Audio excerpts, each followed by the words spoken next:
साड़ी ओठ लाली किन के देलो राजा जी। झुमका साड़ी ओठ लाली किन के देलो राजा जी। कवना सौतीन के संगे ले लो माजा राजा जी। कवना सौतीन के संगे ले लो माजा राजा जी। झुमका साड़ी ओठ लाली किन के देलो राजा जी।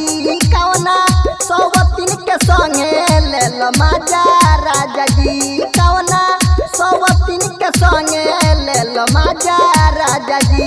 झुमका साड़ी ओठ लाली किन के देलो राजा जी। डीजे तारक डीजे तारक डीजे तारक डीजे तारक झुमका साड़ी ओठ लाली किन के माधोपुर।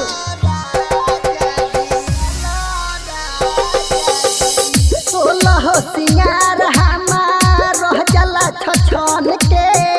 अपन मिल चल जालो राजा बन ठान के। हाँ, सोलह सिंगार हमार रह जला छछन के।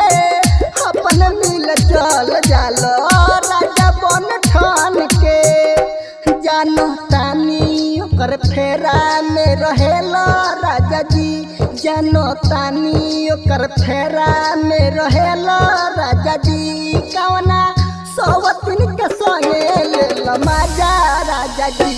कवना सौतीन से बोला ले लो माजा राजा जी। डीजे तारक डीजे तारक डीजे तारक डीजे तारक झुमका साड़ी ओठ लाली किन के माधोपुर।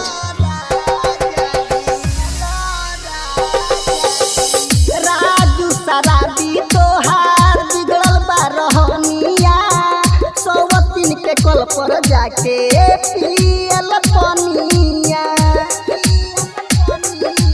हाँ,